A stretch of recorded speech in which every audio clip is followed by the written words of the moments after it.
Hello बच्चों, welcome you again to physics channel physics I am मेरा physics teacher Hemant Chaudhary. आज हम लोग पढ़ने जा रहे हैं करंट इलेक्ट्रिसिटी का लेक्चर नंबर 21। इसमें आप कवर करेंगे जब हम लोग पढ़ रहे थे ना किरचॉफ लॉ के ऊपर कुछ न्यूमेरिकल। तो आज हम लोग और एक दो न्यूमेरिकल लेंगे, उसके बाद हम लोग जाएंगे हीटिंग इफेक्ट और करंट के ऊपर। लेकिन आज ये देखते हैं कितने टाइम लगते हैं इसमें। तो आप लोग देखो पहले इस न्यूमेरिकल को। तो ए battery of 10 volt and negligible internal resistance is connected across the diagonally opposite corners of a cubical network consisting of 12 ohm resistors। तो इसके लिए हमारे पास एक क्यूब होना चाहिए। तो हम लोग यहाँ पे सपोज क्यूब लेंगे। अभी सपोज ये है हमारे पास एक क्यूब। इस क्यूब में हमारे पास 12 रेजिस्टर जो है इसमें होना होगा। ठीक है, 12 रेजिस्टर ऐसे लेना होगा हम लोगों को। तो ये हो गया हम लोग का एक क्यूब।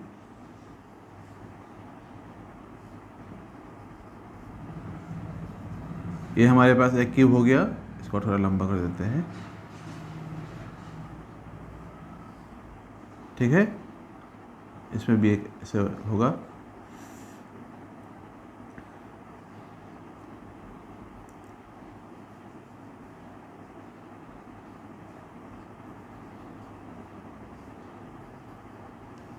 तो बच्चों भी देखो ये बन गया हमारा क्यूब। इस क्यूब में भी हमको सही है एक एवरी जो रजिस्टर आप लोगों को दिख रहा है ना, सब रजिस्टर का वैल्यू जो है 1 ओम का है। सभी रजिस्टर्स का वैल्यू क्वेश्चन में बोला है determine the resistance of the network and current along each edge of the cube. मतलब इसमें जितने सारे हम लोग को ये मिल रहे हैं ना, ब्रांचेस मिल रहा है, सब में करंट चाहिए। तो इसके लिए मैं सपोज यहाँ पे लूप का नाम दे रहा हूँ ए बी सी। ये सपोज डी है, ये suppose A dash B dash C dash और ये सपोज डी डैश है। ठीक है, और अभी हम लोग करेंगे क्या, ये जो तुम लोगों का ए जो टर्मिनल है इसमें से हम लोग सपोज करंट को एंटर कराएंगे। इसमें सपोज करंट को एंटर करेंगे। एंटर करने के बाद सपोज यहाँ से निकालेंगे। क्वेश्चन के हिसाब से जो बोला यहाँ पे डायगोनली अपोजिट कॉर्नर, तो इसको हम लोग ऐसे लेंगे। ठीक है, मतलब ये जो फेज है आप लोगों का ए डैश बी ए, इस सरफेस के अपोजिट में कौन सा फेज है, डी डैश सी और डी है। तो क्वेश्चन में जो बोला गया है यहाँ पे across the diagonally opposite corners, मतलब ये जो फेज होगा फ्रंट वाला फेज और बैक वाला जो फेज होगा, इस कॉर्नर से सी डैश तक जो तुम लोगों का डायगोनल बनेंगे, उस डायगोनल के अक्रॉस जो है हम लोगों को रेजिस्टेंस जो है निकलना है। ठीक है, तो करंट निकलना होगा। तो अभी देखो इसमें सपोज अभी हमारे पास कितना बोला गया है, 10 वोल्ट का यहाँ पे सेल में 10 वोल्ट ऑलरेडी दिया हुआ करंट, यहाँ पे होगा 10 वोल्ट। तो ये बच्चे देखो यहाँ पे करंट जो जाएगा, सपोज यहाँ से हम लोग कुछ भी करंट निकल सकते हैं। तो अब लोगों को कॉम्बिनेशन होने के लिए यहाँ पे क्या किया जा सकता है हम लोगों के पास, सपोज हम लोगों के पास करंट हम लोग आई भी दे सकते हैं, कुछ भी करंट यहाँ पे ले सकते हैं। लेकिन अगर हम लोग यहाँ पे 6I करंट लेंगे, तो सपोज हम लोगों ने अभी यहाँ पे 6I करंट ले लिया। ये 6I करंट लेने से ये करंट पहले क्या होगा, पॉइंट ए पे एंटर करेगा। पॉइंट ए पे एंटर करने के बाद वो 3 रास्ते से वो क्या होगा, डिवाइड हो जाएगा, A B A D and A dash. तो अभी हम लोग ऐसे करेंगे, देखेंगे आप लोग बाद में कैसे ईजी हो जाता है। ये 6I हो गया ना, 6I करंट जहाँ पे क्या होगा, ए पॉइंट पे यहाँ पे एंटर करेगा। उसके बाद अलोंग ए बी रास्ता जो है उसमें से करंट कितना जाएगा, 2I जाएगा। अलोंग ए डी क्या जाएगा, यहाँ पे भी आप लोगों का 2I करंट जाएगा। अलोंग ए डैश ये भी क्या जाएगा, 2I डैश जाएगा। ठीक है, 2I। अभी ये 2I करंट जो बी पॉइंट पे जाकर एंटर करेगा, एंटर करने के बाद वो फिर से क्या होगा, डिवाइड हो जाएगा इक्वली।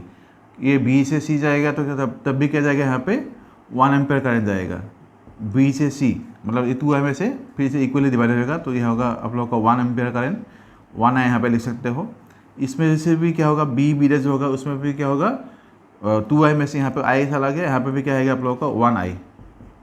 ठीक है, उसके बाद ये जो 2I करंट देखो डी पॉइंट पे एंटर किया। ये डी पॉइंट पे एंटर करने के बाद फिर से क्या होगा, डी से सी की तरफ जाएगा, ये होगा आप लोगों का 1I।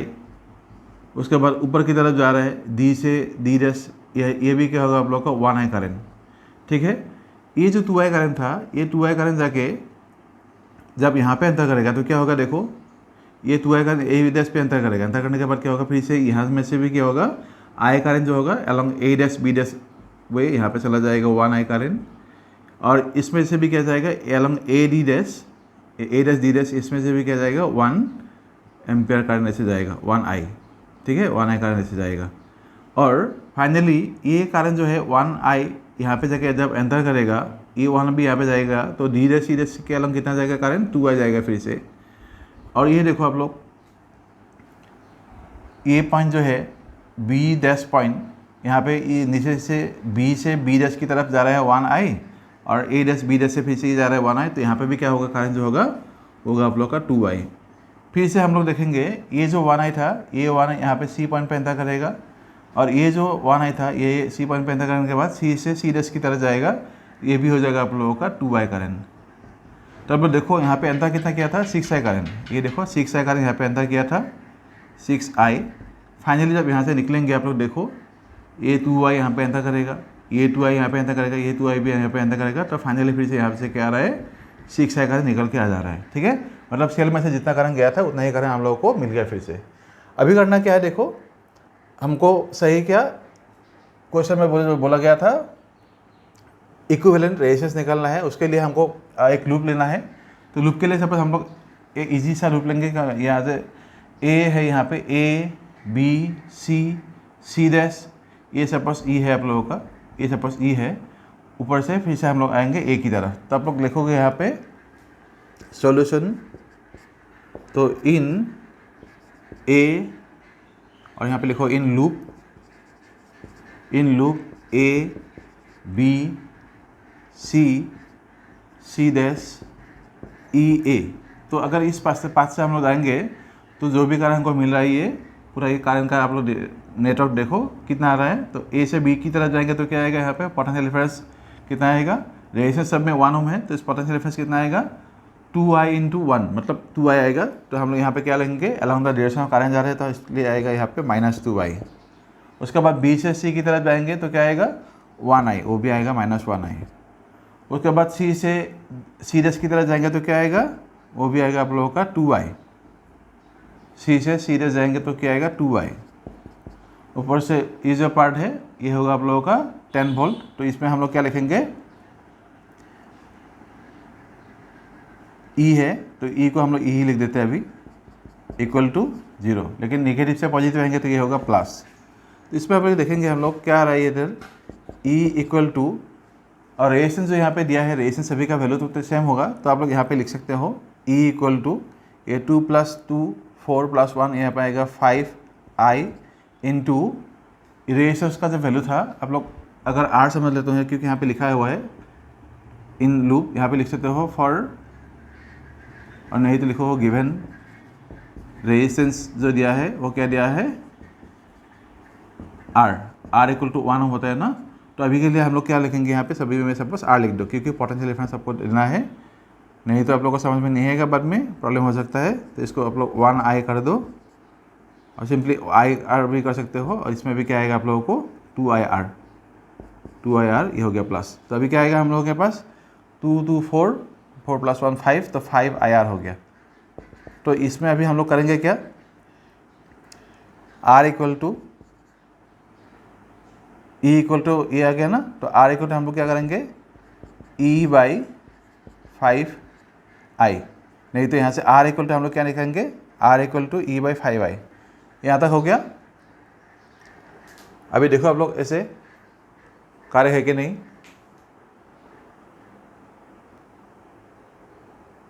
अभी बच्चे देखो यहाँ पे ये जो हमको मिल गया, ये मिल गया आप लोगों को, इक्वेशन नंबर 1 इसको लिख सकते हो। ये सपोज हमको मिल गया EMF E equal to 5IR, अभी रेजिस्टेंस सही है तो लिखो therefore equivalent resistance in the network, suppose वो है R डैश, तो क्या आएगा R इक्वल टू V/I, मतलब क्या होगा E/I। तो तेल कारण हमारे पास कितना था 6i था, ये EI में तो हमको क्या मिला है 5IR/6i, I कैंसिल हो जाएगा तो क्या आएगा 5/6R।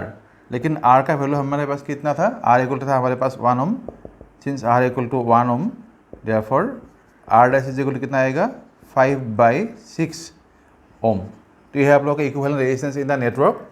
अभी हमको सही है क्या, अभी सही है करंट। तो पहले करंट देखेंगे, तो करंट कितना आ रहा है पूरा सर्किट में, तो लिखो current in the circuit, current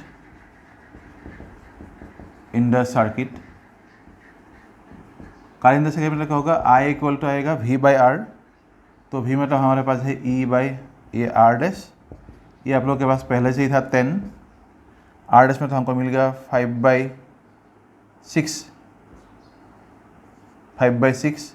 और ये पहले से ही आप लोगों के यहाँ पर कारण जो साकेत हम लोगों ने कितना लिया था 6i लिया था, तो ये 6i इक्वल टू क्या आएगा, ये ऊपर जाएगा तो आप लोगों को क्या आएगा 10 6 या 60/5 मतलब 12 हो गया। तो फाइनली कारण कितना आ रहा है आई इक्वल टू 2 एम्पियर। ये 6i हम लोगों ने लिया था इसलिए यहाँ पे 6i प्रूफ करना होगा आप लोगों को। अगर हम लोग आई लेते तो आई ही होता, क्योंकि अभी हम लोगों ने क्या लिया है 6i लिया है कारण को, इसलिए आई इक्वल टू क्या आएगा भी, मतलब सेल से कितना करंट निकल रहा है हम लोगों ने लिया था 6i, तो इसलिए आप लोगों को यहाँ पे 6i पुट करना होगा। उसके बाद EMF by total resistance in the circuit, मतलब equivalent resistance in the circuit. EMF आपको दिया हुआ था 10 वोल्ट, तो ये 10 वोल्ट है। आर डैश का वैल्यू आप लोग को ये पुट करना होगा, इक्विवेलेंट रेजिस्टेंस का जो वैल्यू मिला है हमको। तो ये सिंपल सा तरीका है। तो आई इक्वल 2 एम्पियर मिल गया, मतलब ये कारण जो है अभी आई 2 एम्पियर। अभी हमको देखना है एवरी ब्रांच में आप लोगों को कारण कैसे जा रहा है। अभी ब्रांच अगर देखेंगे हमारे पास जितने सारे ब्रांच है, कुछ कुछ ब्रांच में सेम कारण जा रहे हैं, कुछ कुछ अलग अलग जा रहा है। तो हम लोग देखेंगे कारण इन कौन कौन से ब्रांच में इक्वल होगा आप लोग देखोगे। सपोज कारण यहाँ पर अगर देखेंगे, सपोज आई ए बी में 2i जा रहा है, ए डी में भी 2i जा रहा है, तो यहाँ पे लिखोगे आई इन ए बी, उसके बाद ए डी, उसके बाद और ए डैश, आई ए डैश, उसके बाद और 2i कहाँ पे है, यहाँ पे डी डैश सी डैश में है, D dash C dash, I D dash C dash, उसके बाद ये सी से सी डैश है, आई सी डैश, और 2 एम्पियर करंट कहाँ पे है, बी डैश सी डैश में भी है, बी डैश सी डैश में भी 2i है, तो यहाँ पर लिखोगे आई बी डैश सी डैश, मतलब इन सभी में करंट सेम आएगा। तो हमारे पास ये कितना मिल गया 1 2 3 4 5 6, तो 6 ब्रांचेस में करंट कितना आएगा, ये 2i आएगा। 2i मतलब 2i का वैल्यू, ये सभी में 2i था ना, 2i हो गया, तो 2 का वैल्यू 2 हो गया, i मतलब क्या आएगा 2 हमारे पास, तो कितना आएगा करंट, ये आएगा 4 एम्पियर। तो इन सभी ब्रांचेस में जो करंट हम लोगों ने देखा है 2i, उन सभी में क्या जाएगा 4 एम्पियर करंट जाएगा आउट ऑफ 6 ये है आप लोगों का टोटल एम्पियर, तो ये होगा 4 एम्पियर। और बाकी जो जितने आप लोगों के पास है, सपोज 1 कहाँ पे आप लोग देखो, आई अगर मैं दिखाऊँ यहाँ पे आई बी सी, उसके बाद आई D dash, I D dash, उसके बाद आई डी डैश हो गया, आई ए डैश डी डैश, आई ए डैश डी डैश, उसके बाद ए डैश बी डैश, आई ए डैश बी डैश, उसके बाद आई डी सी,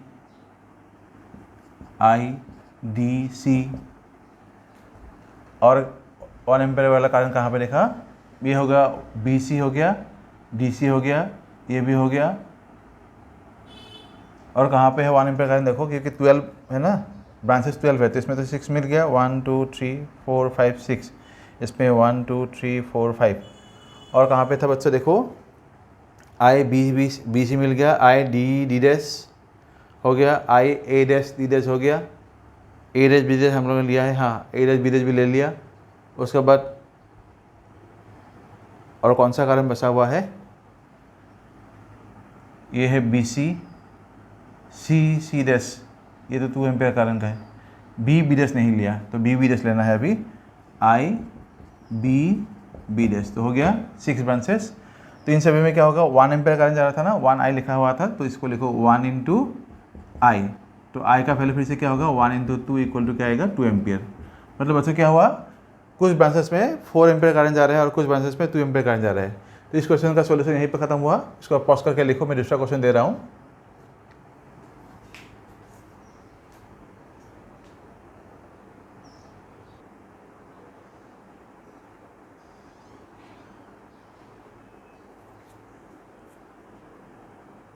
वैसे भी इस क्वेश्चन को देखो, यहाँ पे बोला गया है हमारे पास 11 वायर है।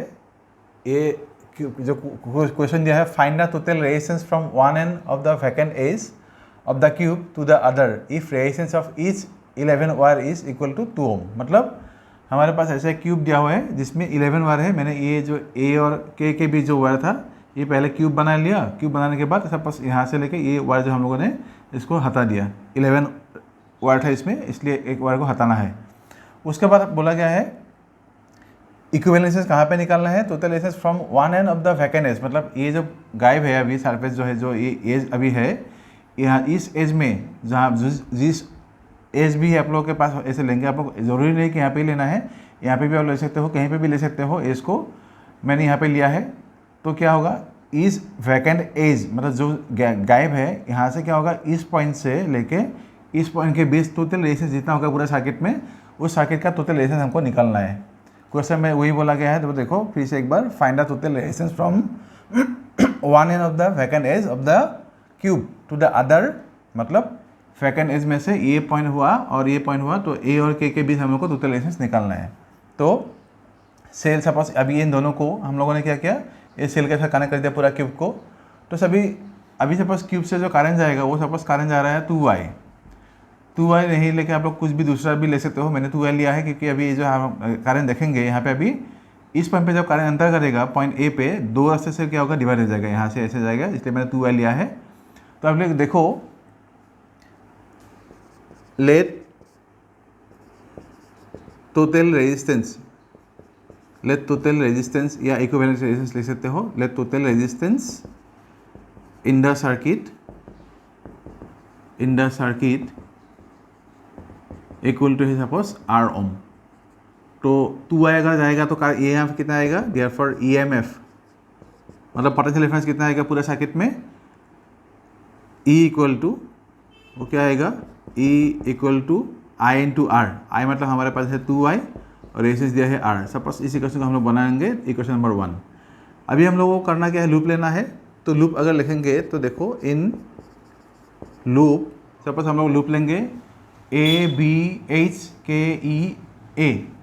तो आप लोग यहाँ पे देखो करंट 2i यहाँ पे जा रहा है, पहले करंट को हम लोग डिस्ट्रीब्यूट कर लेते हैं। तो यहाँ से 2i करंट गया, 2i करंट जाने के बाद यहाँ से जाएगा आप लोग का I1 करंट जाएगा, यहाँ से भी सपोज I करंट जाएगा, मतलब A से A पे, इस A पॉइंट पे करंट तक क्या है 2i, A से B तक जाएगा I करंट और A से D की तरफ जा रहा है I करंट।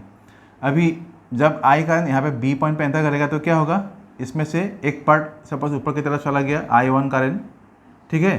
तो इस तरफ से क्या आएगा करंट, B से H की तरफ कितना जाएगा, I माइनस I1 करंट, ठीक है। इस तरह, और नहीं तो आप लोग यहाँ पे भी I1 दे सकते हो, I से ये I में से सपोज यहाँ पे मैंने दे दिया I1 करंट, इसमें क्या जाएगा current, I minus I1 current जाएगा। इसमें से अगर आप देखोगे इस पॉइंट पे जब I का करंट यहाँ पे चला गया तो हम लोग देखेंगे इस पॉइंट पे करंट जो है कितना करंट जा रहा है, सपोज ये I करंट यहाँ पे एंटर करेगा, I करंट यहाँ पे एंटर करने के बाद सपोज यहाँ से आप लोग करंट जा रहे हैं I1 इस तरह, तो इसमें से कितना जाएगा I माइनस I1 D से, मतलब जब ये I करंट D पॉइंट पे एंटर करेगा तो सपोज I में से I1 चला गया from D to F, from D towards F चला गया। अभी क्या होगा, I1 इस तरह से आए थे तो इस तरह क्या जाएगा I माइनस I1 करंट, ठीक है, I minus I1 along DC। अभी B से C की तरफ जा रहा था I माइनस I1, D से C की तरफ फिर से I माइनस I1, तो ये दोनों यहाँ पे एंटर करेगा। एंटर करने के बाद C से G की तरफ जो करंट जाएगा वो होगा आप लोगों का 2I माइनस I1, मतलब दो करंट मिल गए ना यहाँ पे, ये करंट और ये करंट दोनों यहाँ पे एंटर करेगा। एंटर करने के बाद क्या होगा, C से G की तरफ जाएगा 2I माइनस I1, फिर से G पॉइंट पे जब जाएगा, G पॉइंट पे जाने से बाद ये पार्ट और ये पार्ट ये सभी सिमेट्रिकल है, मतलब सब में सेम रेजिस्टेंस है, तो करंट फिर से क्या होगा, डिवाइड हो जाएगा। तो अलॉन्ग G से H की तरफ कितना करंट आएगा, फिर से ये पार्ट फिर से इक्वली डिवाइड हो जाएगा, तो I माइनस I1 करंट आएगा, और F से G की तरफ फिर से कितना करंट आएगा, I minus I1 current.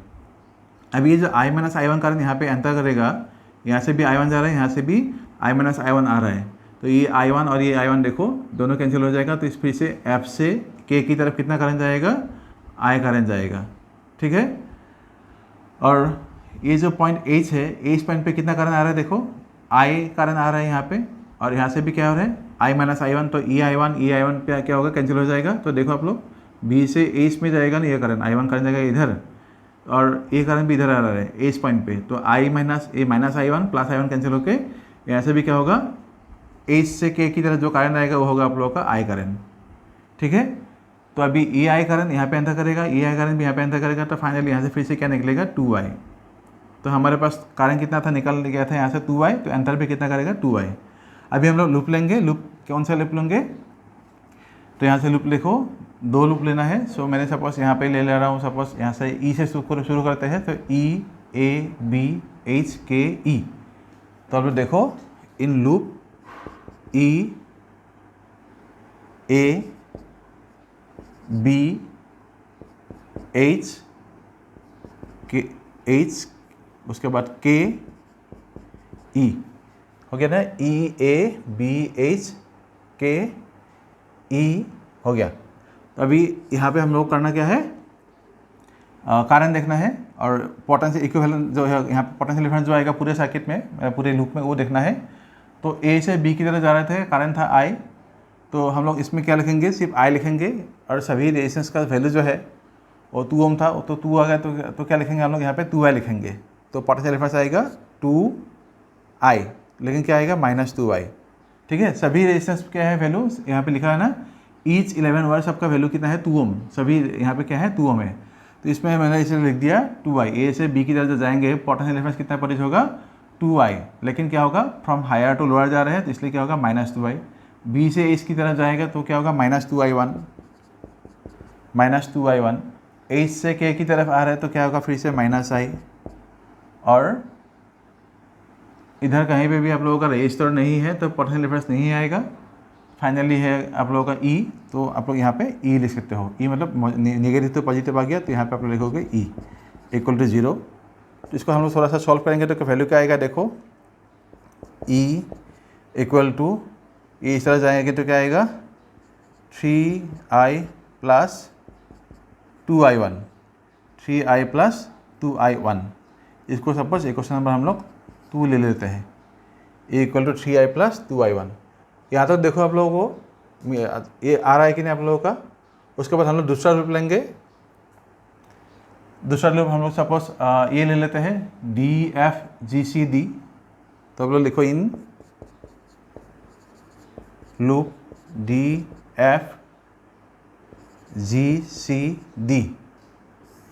D से शुरू करना है, फिर से डी पे आना है, तो DFGCD। तो DF मतलब कि हमारे पास कितना है -2i1, F से G की तरफ जाएंगे opposite to direction of current, तो होगा +2i-i1। फिर से G से C की तरफ आएंगे, फिर से आएगा +2i-i1, और C से D की तरफ आएंगे, फिर से आएगा +i-i1 इक्वल टू क्या आएगा 0। इसको सॉल्व करेंगे अभी, -2i1 प्लस ये होगा आप लोग का 2i -2i1, फिर से +2i -2i1 2i1, और यहाँ पे होगा +i-i1 इक्वल टू 0। तो सॉल्व करेंगे तो क्या आएगा, देखो 2i कितने हैं 2i और i, तो यहाँ पे i है आप लोगों का 5i, 2i i, तो हो गया आप लोगों का 5i। और i1 कितने हैं -2i1 -2i1 और यहाँ पे है -i1, तो ये हो गया आप लोगों का 2 2 4 6 7, तो -7i1 इक्वल टू है 0। तो फाइनली इसको हम लोग ऐसे लिख सकते हैं 5, यहाँ पे लिख सकते हैं i equal to suppose 7i1/5। यहाँ तो आप लोगों को देखो इक्वेशन आप लोगों को ऐसा आ रहा है कि नहीं,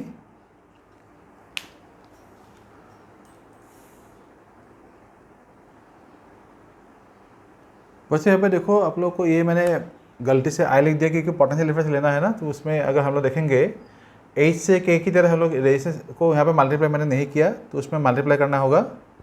ओम 2 ओम था ना, तो बाकी सब में 2 किया, ये भूल गया था, तो ये आप लोग करेक्ट कर लेना। तो यहाँ पे आएगा आप लोग का 2, मतलब क्या आएगा 4 आएगा इधर, ये आएगा आप लोग का 4i प्लस यहाँ पे आएगा 2i1। और इस लूप में भी अगर हम लोग देखेंगे ये सब ठीक था, -2i1 डी से एफ की तरफ जाएंगे तो -2i1 आएगा क्योंकि रजिस्टर है आप लोगों का 2 ओम सबका। एफ से जी की तरफ जाएंगे तो क्या होगा +2i-i1, ठीक ही लिखा इधर। उसके बाद जी से सी की तरफ जाएंगे तो क्या होगा, वहाँ पे कारण है आप लोगों का 2i-i1, इसके साथ आप लोग को और फिर से रजिस्टर मल्टीप्लाई करने से क्या आएगा यहाँ पे 4 आएगा। मतलब कारण आप लोग को दिख रहा है यहाँ पे 2i-i1, लेकिन इसमें रजिस्टर भी है, तो पोटेंशियल डिफरेंस मतलब कितना होगा i × r होते हैं ना, तो 2r यहाँ पे ऑलरेडी 2 था, तो ये आप लोगों का आएगा 4i माइनस i1, और c से d की तरफ जाएंगे तो फिर से यहाँ पे क्या आएगा प्लस 2i माइनस i1 आएगा। तो इसको आप थोड़ा सा करेक्ट कर लो। अभी हम लोग इसको सॉल्व करेंगे तो क्या आएगा, यहाँ तो सब ठीक है, इसमें आप लोग लिखना है 4i, ये होगा 4i1, इसमें भी क्या होगा आपका 2i यहाँ पे आएगा आप लोग का माइनस 2i1 इक्वल टू 0। अभी इसको सॉल्व करते हैं। तो अभी 2i कितना है हम लोग के पास, i है आप लोग का 2i, 4i, 2i मतलब 2 to 4, ये होगा आप लोग का 8i माइनस i1 कितने है ये 2i, 4i 6 प्लस 2 हो गया, माइनस 2 मतलब 4, 8, 10, तो होगा आप लोग का 10i1 इक्वल टू 0। तो यहाँ पे अगर हम लोग देखेंगे तो 8i इक्वल टू 10i1 लिख सकते हैं। तो यहाँ से हमको अगर देखेंगे i का वैल्यू कितना आ रहा है 10i1 बाई 8, सॉल्व करने से क्या आएगा 5/4 i1। तो i का वैल्यू यहाँ पे मिल गया सपोज, ये है क्वेश्चन नंबर 3। तो इक्वेशन 3 में अगर हम लोग i का वैल्यू यहाँ पे पुट करेंगे तो कितना मिलेगा i1 मिलेंगे। तो आप लोग देखो यहाँ तक सॉल्व करने की कोशिश करो एक बार पॉज करके।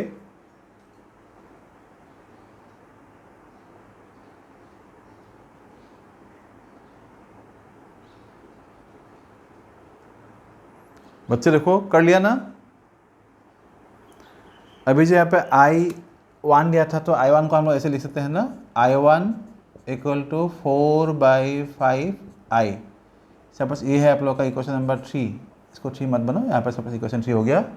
फाइनली हमको ये r का वैल्यू निकालना है, इसलिए i1 का वैल्यू हम लोग यहाँ पे पुट करेंगे तो ये e और ये e दोनों को इक्वल करके हमको वैल्यू निकालना है। तो अगर देखेंगे इधर अभी इक्वेशन 3 में से i1 का जो वैल्यू मिला उसको अगर इक्वेशन 2 में पुट करेंगे तो e का वैल्यू कितना आएगा, देखो इक्वेशन 2 कितना आएगा, ये है आप लोग का e, ये था 4i प्लस 2 इंटू i1 मतलब क्या था 4/5i, ये वैल्यू कितना आ रहा है 4i, ये होगा आप लोगों का 8i/5, तो 28i/5, ठीक है। ये सपोज इक्वेशन नंबर हो गया 4। अभी इक्वेशन नंबर 4 हमको क्या मिला है, e इक्वल टू मिला है 28i/5, और इक्वेशन 1 में था e इक्वल टू 2ir। तो यहाँ से हम लोग दोनों को अगर इक्वल करेंगे तो हमको क्या मिलेंगे, r का वैल्यू जो है इक्विवेलेंट रेजिस्टेंस वैल्यू हमको चाहिए था r, इसका वैल्यू हम लोग निकल जाएगा। तो यहाँ पर लिखोगे फ्रॉम इक्वेशन 1 एंड 4, तो क्या आएगा यहाँ पे 2i into r equal to 28i/5। तो यहाँ से i कैंसिल हो जाएगा, इस 2 से 28 को डिवाइड करोगे तो क्या आएगा, r इक्वल टू आएगा 14/5। तो फाइनली क्या आएगा 2.8 ओम, मतलब जो हम लोगों को इक्विवेलेंट रेजिस्टेंस चाहिए था वो कितना आएगा आप लोगों का 2.8 ओम। तो क्वेश्चन में यही बोला गया था, फाइनली हमको ढूंढना क्या था, टोटल रेजिस्टेंस मतलब equivalent resistance in the circuit, वो आ गया आप लोगों का 2.8 ओम। तो बच्चों ये सॉल्यूशन भी हो गया। तो आज इस वीडियो में इतना ही। नेक्स्ट वीडियो में जो है हम लोग हीटिंग इफेक्ट ऑफ करंट को पढ़ेंगे, और बाद में जब हम लोग इसी टॉपिक को रिवाइज करेंगे, किरचॉफ लॉ के न्यूमेरिकल अभी मैंने 3-4 न्यूमेरिकल या 4-5 न्यूमेरिकल आप लोग कर लिया है। इन्हीं क्वेश्चंस को आप लोग अच्छे से रिवाइज करोगे, और इनके बेसिस पे जो आप लोगों को कॉन्सेप्ट बिल्डअप होगा उससे आप लोग दूसरे न्यूमेरिकल्स करोगे तो आप लोग आंसर डेफिनेटली आएगा, कहीं पे भी गलती नहीं होगा आप लोगों का। लेकिन क्वेश्चन में जो है आप लोगों को रिवाइज बहुत ज़्यादा करना होगा, तभी आप लोगों का कॉन्सेप्ट दिमाग में उतरेगा। और आपने देखो यहाँ पे कहीं कहीं ये गलती हो जाते हैं, तो ये गलती को सुधारना होगा, तो कैसे होगा, बार बार आप लोग रिवाइज करते रहोगे तभी ये क्या होगा, गलती नहीं होगा, ठीक है। तो आज के लिए इतना ही इस वीडियो में, थैंक यू सो मच। तो नेक्स्ट वीडियो को फॉलो कीजिए, वहाँ पे आएगा आप लोग का हीटिंग इफेक्ट ऑफ करंट के बारे में, उसके बाद हम लोग मूव करेंगे चैप्टर 4 में, ठीक है। हीटिंग इफेक्ट ऑफ करंट में मुझे 2 या 3 लेक्चर चाहिए होगा, क्योंकि उसमें करंट भी न्यूमेरिकल भी कुछ है। उसके बाद होस्टम भी इसके ऊपर हम लोगों ने न्यूमेरिकल नहीं किया, वहाँ से भी करना है। तो 2 क्लास के अंदर या 3 क्लास के अंदर ये चैप्टर खत्म हो जाएगा, उसके बाद हम लोग चैप्टर 4 में मूव करेंगे, ठीक है। तो आज के लिए इतना ही, थैंक यू सो मच, पढ़ते रहो।